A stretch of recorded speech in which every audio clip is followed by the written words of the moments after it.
Hi guys, నమస్తే, welcome to కాకుమార్ Vinash channel. నేను అవినాష్ అండి. ఈరోజు గౌతమ్ నందా మూవీ రివ్యూతో మీ ముందుకు వచ్చాను. So why late, let's start the show.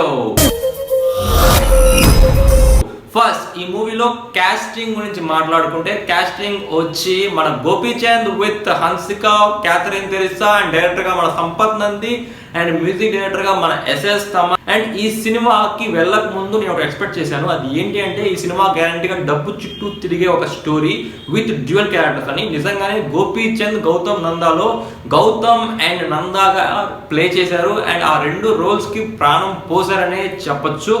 And ఇద్దరి క్యారెక్టర్స్ లో ఒకరు అతిపెద్ద కోటీశ్వరుడు, ఇంకో వ్యక్తి ఏమో అతిపెద్ద పేదవాడిగా యాక్ట్ చేశారు. పేదవాడికేమో అతిపెద్ద కోటీశ్వరులా బతకాలని కోరిక, అండ్ కోటీశ్వరుడికి ఏమో అతిపెద్ద పేదవాళ్ళ బతకాలని కోరిక, అండ్ ఆ పేదరికంలోనే ఉన్న ప్రేమని, అభిమానాన్ని పొందాలని ట్రై చేస్తుంటారు. అండ్ ఇద్దరు స్వైప్ అయినప్పుడు ఎలాంటి సిచ్యువేషన్స్ క్రియేట్ అనేది స్టోరీ కాన్సెప్ట్ గా వెళ్తూ ఉంది.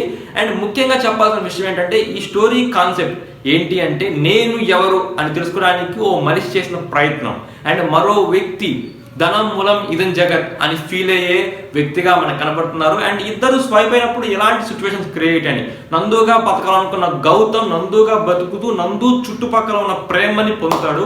అండ్ గౌతంలా బతకాలనుకున్న నందు గౌతంలా బతుకుతూ గౌతమ్ చుట్టూ ఉన్న డబ్బుని ప్రేమిస్తాడు. అండ్ ఆ డబ్బుని ప్రేమించడం వల్ల నందు ఎలా మారిపోయాడు గౌతమ్ లాగా, అండ్ గౌతంలా బతుకుతున్న నందు మారినప్పటికీ నందు గౌతంలా మారకుండా గౌతమ్ నందులా ఎలా మారిపోయాడు, అండ్ చివరికి గౌతమ్ నందాగా ఎలా మారిపోయాడు అనేది స్టోరీ లైన్ గా వెళ్తుంది. అండ్ సినిమాలో హీరో డ్యూయల్ రోల్ వేస్తున్నారు అంటే మనం చాలా సినిమాల్లో చూసాం, కానీ ఇందులో కొంచెం కొత్త కనపడుతున్నారు. అండ్ చాలా కాలం తర్వాత గోపీచంద్ ఒక నెగిటివ్ రోల్లో కనపడుతున్నారు. ఎందుకంటే ఈ సినిమాలో హీరోనే విలనే హీరో, అండ్ ఆ సినిమా కాన్సెప్ట్ తో వచ్చేసింది. అండ్ ముఖ్యంగా చెప్పాల్సిన విషయం ఏంటి అంటే, గోపీచంద్ తన నెగిటివ్నెస్ ని చాలా చక్కగా ఎలివేట్ చేసి మనకి చూపించారు. అండ్ డైరెక్షన్ కూడా చాలా బాగుంది. ఈ సినిమా పాత చింతకాయ పచ్చడిని కొత్త ఆవకాయ డబ్బాలో పెడితే ఆ రెండు ఫ్లేవర్స్ కలిసి మన ముందుకు ఒక మరో ఎక్స్పీరియన్స్ తీసుకొచ్చింది. మ్యూజిక్ కూడా బాగుంది. ఎస్ఎస్ తమన్ ఇచ్చిన మ్యూజిక్ చాలా బాగుంది, కానీ మ్యూజిక్ లిరిక్స్ ని డామినేట్ చేసినట్టుగా అనిపిస్తుంది కొన్ని పాటల్లో. And Catherine Tresa and Hansika కూడా వాళ్ళ లెవెల్ ఆఫ్ బెస్ట్ యాక్టింగ్ ఇచ్చారనేది చెప్పొచ్చు. అండ్ ప్రొడక్షన్ వాల్యూ కూడా ఒక ప్లస్ పాయింట్ గా మనం చెప్పాలి. ఎందుకంటే ఎక్కడ, ఎప్పుడు, ఎందుకు, ఎలాగా తగ్గకుండా ఆ ప్రొడక్షన్ వాల్యూని అలాగే ఉంచి మంచి ప్రొడక్ట్ ని అందించాలని వాళ్ళు బాగా ట్రై చేశారు.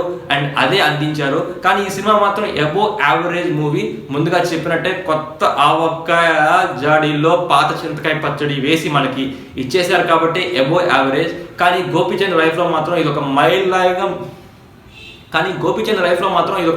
రాయిలాగా మిగిలిపోతుంది.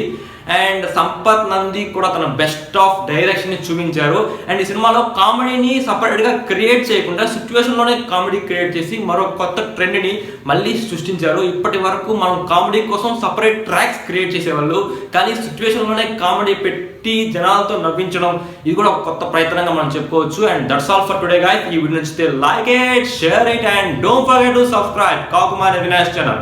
నామ్ తో సునాయి హోగా.